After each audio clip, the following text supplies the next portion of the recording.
So, have you ever actually stopped to wonder about the real biology and ultimate destiny of the first humans in the biblical story? Well, welcome to this explainer on the Eden mortality paradox. Today we're going to unpack what is arguably one of the most fascinating mechanics of the human experience hidden right there in the Genesis narrative. We'll be looking directly at the source text to understand this incredibly delicate balance between humanity's physical ability and its ultimate destiny. It's a real mind-bender, so let's just jump right in. Okay, Section 1, the Eden mortality paradox. Right off the bat, we have to ask, were Adam and Eve actually immortal before the fall? The short answer, with absolutely zero hedging, is no. They are not meant to die before the fall, sure, but that really doesn't mean they were invincible. Think about it. If God didn't build humans with a built-in expiration date right from the jump, what kind of beings were they?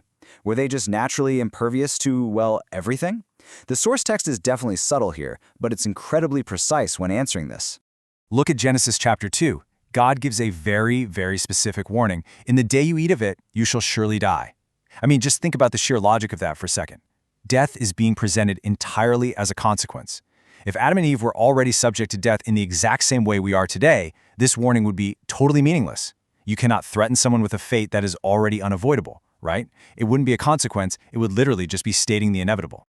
And that brings us to the massive aha moment of this whole concept. They were able to die, but they were not destined to die. Seriously, man had the biological ability and the potential to die, but he was absolutely not meant to die. This is the very heart of the paradox. They weren't intrinsically, inherently immortal like God is, but death wasn't their inescapable fate either. They were holding on to this incredibly delicate potential.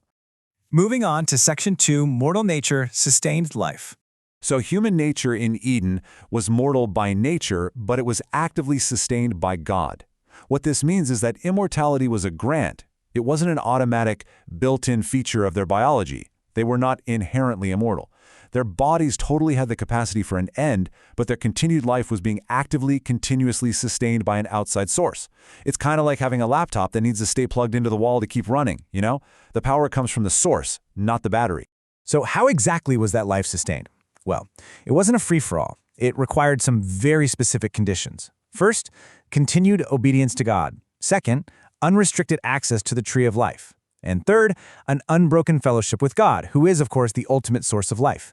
As long as these conditions were being met, their mortal nature was basically being continuously overridden by God's sustaining power. Their life depended entirely on staying intimately connected to that source. All right, Section 3, before and after the fall. Let's walk through these two realities side by side, because the contrast is staggering. Before the fall, there is absolutely no record of death. No decay is described anywhere in the text whatsoever. Human life is characterized by this unbroken fellowship with God, and access to the tree of life is completely unrestricted. Now contrast that with the reality after the fall. The shift is immediate, it is severe. Death is formally announced. Suddenly, the very ground they walk on begins to decay and actively resist them. And crucial to our point, access to the tree of life is abruptly blocked. It is only at this point that humanity begins that long, tragic walk toward physical death. Which leads us to a really careful, absolutely critical distinction about the fall's impact. The fall didn't introduce biology, it introduced mortality as a fate. I really want to emphasize this heavily because it completely flips how we read the text. Sin didn't suddenly rewrite their DNA to create a mortal biology out of thin air. No, they already possessed a mortal nature that was able to die.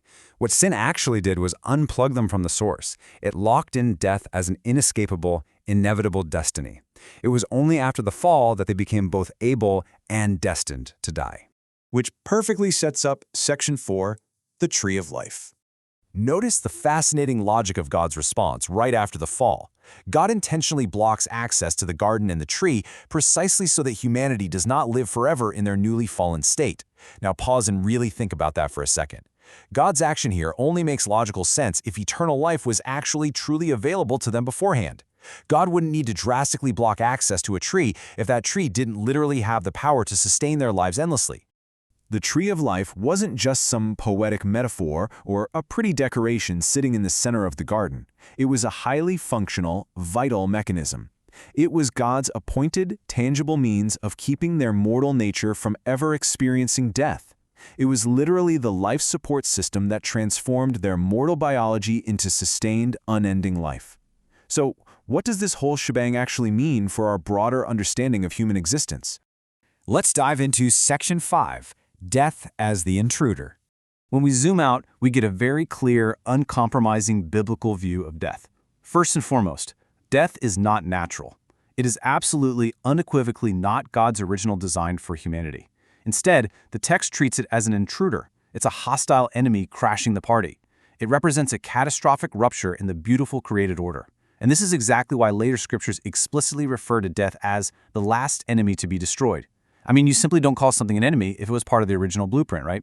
And that brings us to a massively powerful takeaway. Adam and Eve did not fall into death because they were always headed there. They fell out of life. Just let that sink in for a second. Their mortal nature had the potential for death, sure, but death wasn't the goal. Death was an interruption of their life source, not the end of a ticking biological clock that was just inevitably waiting to run out. By disconnecting from the Creator, they literally fell out of connection with life itself. Let's quickly trace the grand narrative arc of this entire text. In Era 1, which is Eden, life is conditionally sustained through fellowship and the tree. Then we hit Era 2, the fall, where death is suddenly introduced as this tragic, unavoidable fate. But the story doesn't end there. It beautifully arcs right back to where it began in Era 3, the end, where life is fully restored, access to the tree is reopened, and death is finally completely erased.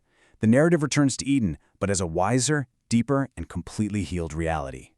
So, I want to leave you with this final provocative thought. If death is simply an intruder in the biblical worldview, and humanity was originally built with the capacity for sustained, unending life, how does this change your view of humanity's final destiny? It certainly reframes everything we think we know about biology, fate, and ultimate hope, doesn't it? Thank you so much for exploring this incredible paradox with me today. Keep asking those big questions, and I'll catch you in our next explainer.